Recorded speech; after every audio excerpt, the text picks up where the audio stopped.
40 Acres and Maybe a Mule, Chapter 14. In July, Judith and her brother missed school for 2 days. Pascal worried about them. After setting his hoe upright the next day, he glanced around. No one seemed to notice him, not even Nellie. He would sneak away. Nellie might think he'd gone for a drink of water. Farming in the hot summer sun was hard work. Pascal wasn't used to it. He had always worked at the big house. Chopping cotton hurt his arms, his shoulders, his back, his legs. It hurt so much that sometimes he hated that family farm, but right away he would feel guilty. Sometimes he would lie down in the rows. Today, he just sneaked away. Taking the long way to avoid being caught, he walked to find Judith. He finally reached the Bibbs farm. Mr. Bibb looked out of their wagon. "Praise the Lord, Pascal. If you're looking for Judith, she's working in the field, watering crops with her ma." "Thank you, sir," said Pascal. "Tonight's the Union League meeting. Are y'all going?" "I'd like to go, but today I had to take my horses to be shod. I found a colored blacksmith over yonder in Jubilee Town. All colored people, barber shop, blacksmith shop, grocery store, everything over there. Even a hospital with a doctor and a nurse. Could have helped us with the typhoid." He shook his head sadly. "Anyway, I'm plumb tuckered out." News of the people in Jubilee Town was good. Pascal had heard about them. He wondered if it was safer living with all colored people in a town or safer to be mixed with whites along the road. He said goodbye and walked slowly under the blazing sun. When he reached the lake, he discovered Judith hiding behind a willow watching for him. "Pascal," she said, with wise eyes open. "There's trouble brewing. I saw men arresting colored people on the road." Pascal shrugged. "We ain't done nothing wrong. Why weren't you in school yesterday?" She picked up the hem of her long skirt and twisted it. "Last time, Miss Anderson let me scribe wet clay. I wrote, 'Love Ma, love Pa' on it. I remember. You write nice letters." "But Pascal," she said, "when I brought it home, Ma held it upside down and said, 'How very, very, very nice.' And then Pa went to Ma and he held it upside down too." She stomped her foot. "All those years Pa read to us out of the Bible, and it was just a big lie. He has it memorized." "So they don't know how to read," Pascal said, shrugging. "There ain't no shame in that." "There is," she stomped her foot again. "I don't want to know more than my own Ma and Pa." She began to cry. "But Judith, you gotta make sure you don't lose your farm, and your children'll have a mother who can read, don't you see?" Judith wiped her eyes. "Oh, all right, maybe I'll go back." She brushed her skirt. "Anyway, be sure and get a piece of paper that keeps them from arresting colored people. The men didn't stop no white people." Pascal strolled through the waves of heat to return. He was eager to go to the Union League meeting. From tooth to toenail, he felt himself a Republican. Those Reconstruction plans were so wonderful, they made goose flesh rise on his arms. They really helped poor people, colored and white.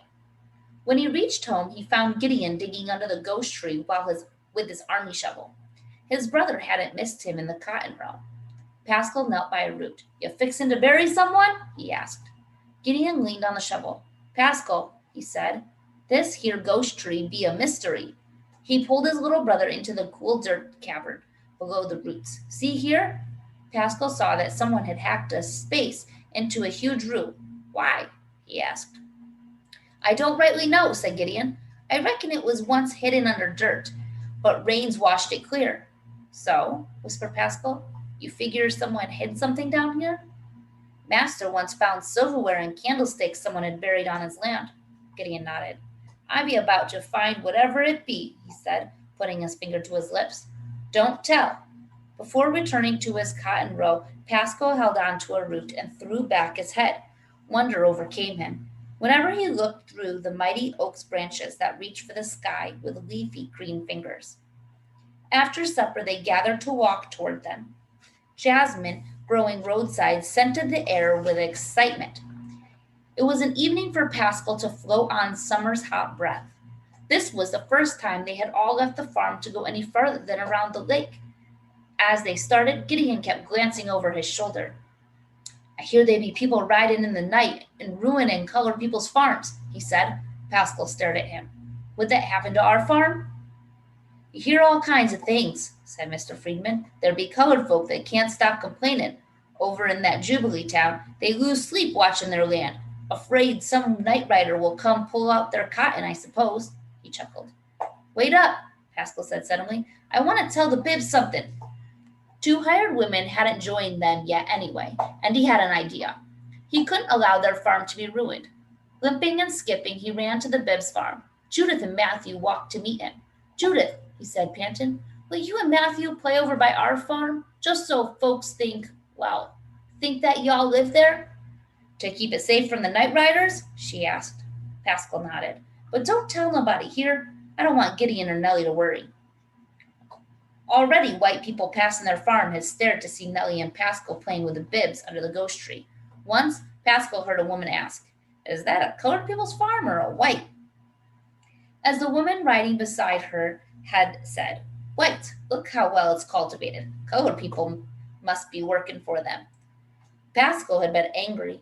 He had wanted to tell those women that his brother Gideon had those 40 acres. But now he thought, maybe if white folks don't know, they won't ruin our crops. Anyway, he told Judith and Matthew, thank you. When Pascal returned, Gideon was saying, farms are suffering for the want of water too. Ain't rained in a month. Our creek is low. He sounds like regular farmer worrying about the rain, thought Pascal. We'd be a farm family, all right. Reminds me, he said, y'all know the difference between a rainy day and a person with a terrible toothache? What? Nellie asked. One be pouring with rain, he said, and the other be roaring with pain.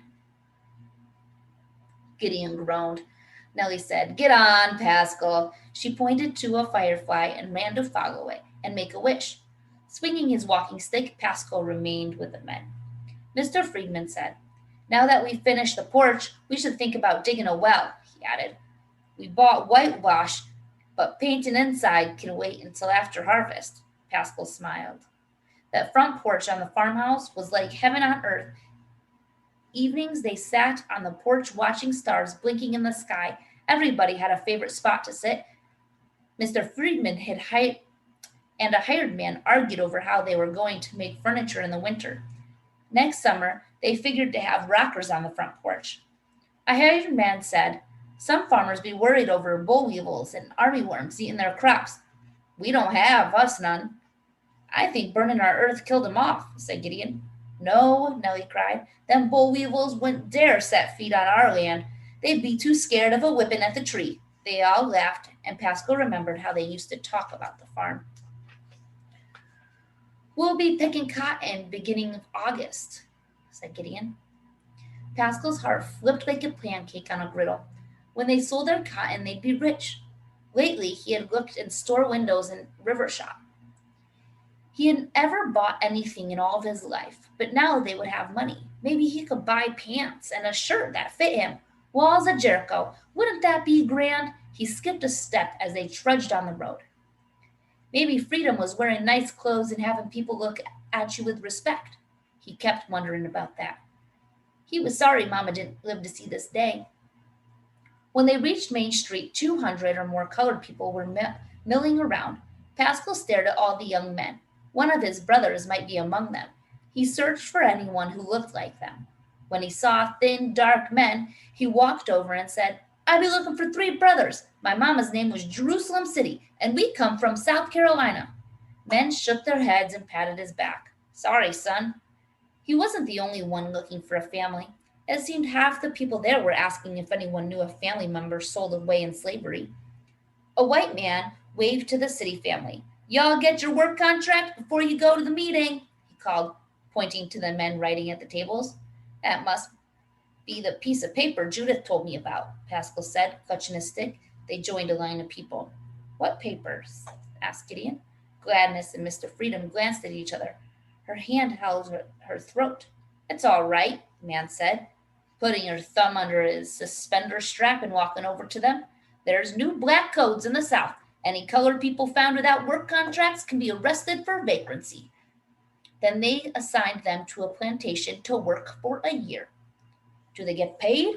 Asked Mr. Friedman. No, that's their fine for vagrancy. They work a year without wages. But don't worry, y'all on Sherman land will make out your contracts. It's just for the lazy Negroes wandering the road. Lazy, said Pascal. They ain't lazy. They be looking for lost family or looking for pay.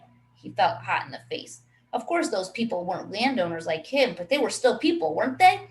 Ignoring him, the old man told the others behind the city family, if y'all ain't working now, we'll set you up on a farm. Step right up for contract papers. He walked over to the newcomers and repeated his message. That be slavery all over again, Gideon said. He stared at the man's back with fiery eyes. I ain't signing no work contract. I'll tell them white masters what I think of their black coats. Pascal held his stomach. This time it was more like a knife than a fist that pained his gut.